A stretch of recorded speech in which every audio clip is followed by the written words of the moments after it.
Assalamualaikum. Waalaikumsalam. Meski banget kelas ini. Alhamdulillah. Kelas berapa ini? Kelas 10, Pak. Kelas 10 ya, 10-2 ya. Iya. Takutnya Bapak salah jalan atau salah kelas gitu kan jadinya.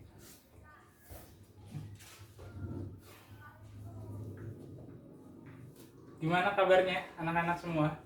Baik, Pak. Alhamdulillah. Gimana pelajarannya kemarin, PR-nya sudah selesai? Sudah. Mana yang lainnya jawab dong.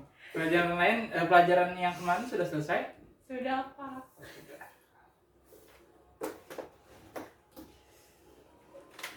Sebelum kita mulai, alangkah baiknya kita berdoa. Ketua kelasnya siapa? Boleh dipimpin Aida? Boleh pimpin berdoa? Kelasnya? Teman-teman, sebelum belajar, marilah kita berdoa. Berdoa dalam hati, mulai. Selesai memberi salam. Assalamualaikum warahmatullahi wabarakatuh. Ya, waalaikumsalam warahmatullahi wabarakatuh. Semuanya minggu kemarin sudah pernah diajarkan Bapak juga, cuman baru nyala. Pelajaran minggu kemarin apa? Kira-kira masih ada yang ingat gak? Pelajaran minggu kemarin itu dasar akuntansi ya. Dimana telah kita ajarkan kemarin, sekarang kita punya materi baru lagi. Bentar. Baiklah, kita langsung mulai ke materi pelajaran. Materi pelajaran kita adalah sektor jasa keuangan. Kita akan belajar tentang mengenal sektor jasa keuangan. Aditya, apakah tahu tentang sektor jasa keuangan ini? Nggak tahu, Pak. Nggak tahu ya? Oke, baiklah, Bapak ajarkan sektor jasa keuangan ya. Pengertian sektor jasa keuangan ini adalah sektor industri jasa adalah sektor yang menghasilkan produk berupa jasa, bukan barang, sebagaimana sektor manufaktur. Hasil akhir dari sektor ini bersifat intangible atau tak dapat dilihat. Oke, tak dapat dilihat, akhirnya ini bersifat rahasia. Lalu pengertian sektor industri jasa keuangan. Sektor industri jasa keuangan adalah istilah untuk sektor yang merujuk jasa yang disediakan oleh keuangan. Oke. Bentar.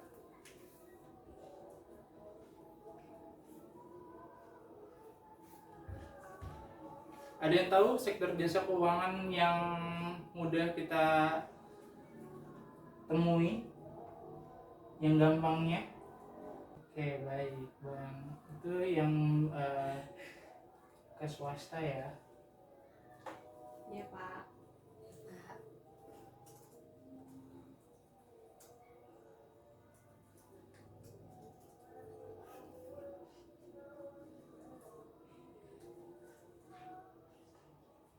Macam-macam jasa keuangan. Yang pertama, perusahaan penjaminan kredit.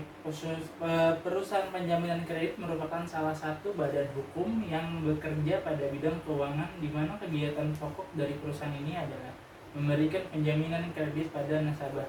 Perusahaan penjaminan kredit bertujuan untuk membantu usaha kecil, usaha menengah, usaha mikro atau UMKM untuk mengakses dana dari lembaga keuangan lainnya, misalkan perbankan sebagainya. Yang kedua, perusahaan penjaminan infrastruktur.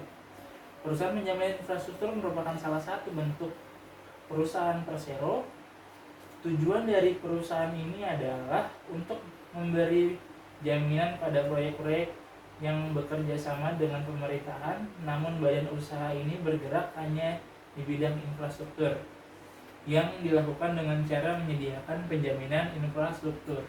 Infrastruktur, ada yang tahu infrastruktur? Nggak tahu, Pak. Infrastruktur adalah contohnya seperti bangunan yang akan dibangun, gitu. Gedung-gedung itu merupakan infrastruktur. Proyek itu merupakan infrastruktur. Yang ketiga, lembaga penyediaan ekspor Indonesia. Ada yang mengerti ekspor? Eh, Ekspor dari dalam. dari dalam negeri ke luar negeri. Ya benar, ekspor itu adalah dari dalam ke luar negeri. Bagus Lara, pintar. Kalau import, Adit, apakah tahu impor? Kebalikannya. Ya, impor itu dari luar ke dalam negerinya.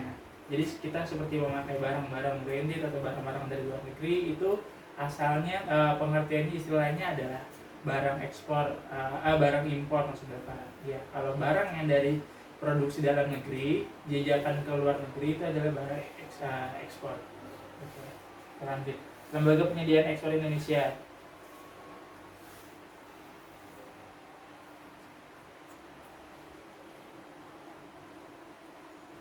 Yang keempat adalah selanjutnya adalah perusahaan pembiayaan sekunder perumahan.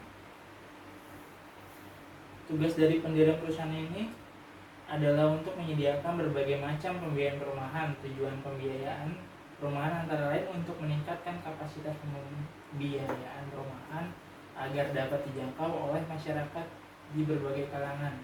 Di Indonesia hanya ada satu perusahaan pembiayaan sekunder perumahan. Nama perusahaan tersebut adalah PT Sarana Multigria Finansial atau sering disingkat dengan PT SMF.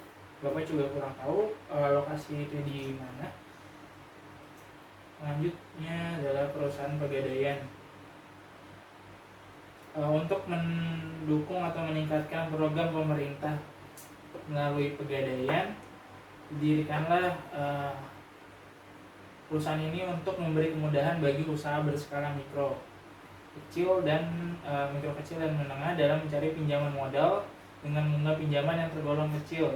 Pemberian pinjaman memiliki dasar hukum gadai dan fidusia.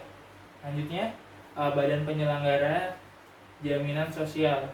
Lembaga jasa keuangan ini sering disebut dengan BPJS. Kalau kalian kurang paham tentang BPJS, biasanya orang tua kalian yang bekerja itu mempunyai BPJS, baik BPJS Ketenagakerjaan maupun Kesehatan. BPJS ini didirikan berdasarkan Undang-Undang Nomor 24 Tahun 2011 tentang Badan Penyelenggara Jaminan Sosial. Perusahaan ini memberikan jaminan dalam berbagai bentuk, yaitu yang pertama jaminan kematian, jaminan kesehatan, jaminan kecelakaan, jaminan pensiun, dan jaminan hari tua. Jenis jaminan ini dapat disesuaikan dengan kebutuhan dan keinginan masyarakat yang menggunakan BPJS. Selanjutnya yaitu Lembaga Keuangan Mikro. Lembaga Keuangan Mikro atau LKM ini didirikan tidak hanya untuk mendapat keuntungan semata. Lembaga jasa keuangan ini bergerak khusus dalam bidang pemberian jasa pengembangan usaha dan pemberdayaan ekonomi masyarakat. Caranya adalah dengan memberi pinjaman dan pembiayaan secara langsung untuk usaha yang berskala mikro, baik kepada anggotanya ataupun kepada masyarakat. Perusahaan ini juga melakukan pengelolaan simpanan masyarakat atau kelompok dan bersedia memberi konsultasi dalam pengembangan usaha yang dilakukan oleh kelompok masyarakat maupun individu.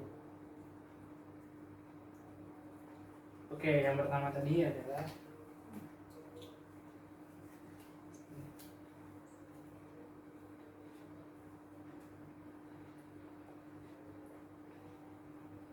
macam biasa.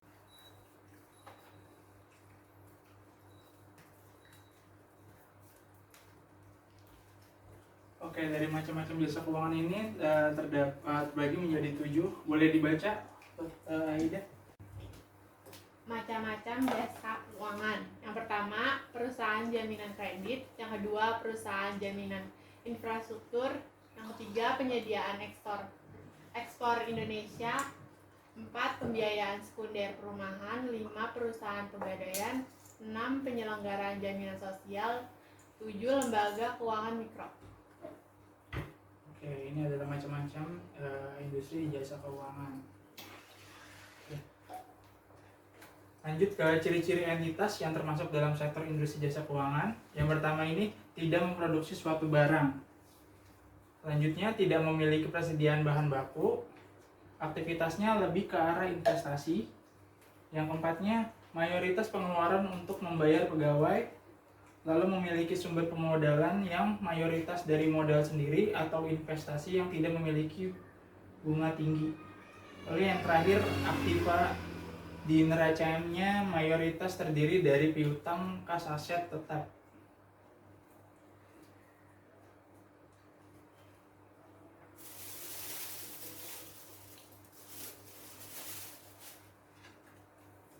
Selanjutnya, entitas yang termasuk dalam sektor industri jasa keuangan di Indonesia. Ini adalah terdiri dari pemerintahan maupun swasta. Yang pertama, misalnya bank-bank yang ada di Indonesia seperti Bank BNI, Mandiri, BTN, atau yang dimiliki pemerintah. Yang dimiliki oleh swasta yaitu seperti ASBC, ABN AMRO, atau bank-bank lainnya. Lanjutnya,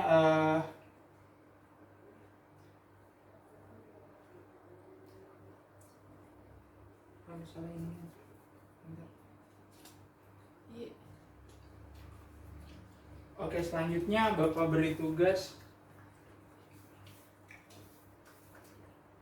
Untuk tugasnya sebentar.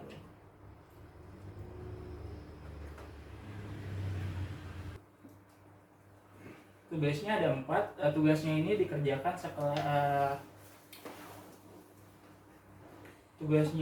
dikerjakan secara berkelompok ya. Yang pertama, ditulis anak-anak pengertian sektor jasa keuangan. Yang kedua, menyebutkan bidang usaha dan jenis-jenisnya. Yang ketiga, menyebutkan ciri-ciri sektor jasa keuangan.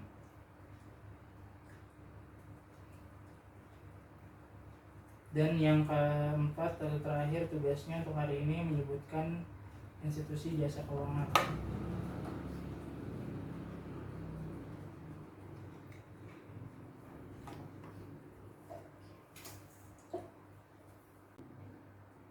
Gimana untuk tugasnya? Sulit gak? Lagi dicari, Pak. Oke, Bapak tunggu ya, bentar lagi ya. Ya. Apa udah selesai? Udah ada yang selesai belum? Belum, Pak.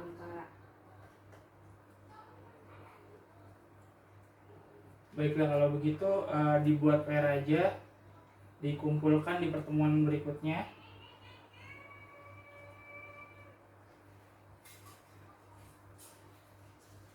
Oke, sampai sini dulu pelajarannya. Bapak tutup. Wassalamualaikum warahmatullahi wabarakatuh. Waalaikumsalam warahmatullahi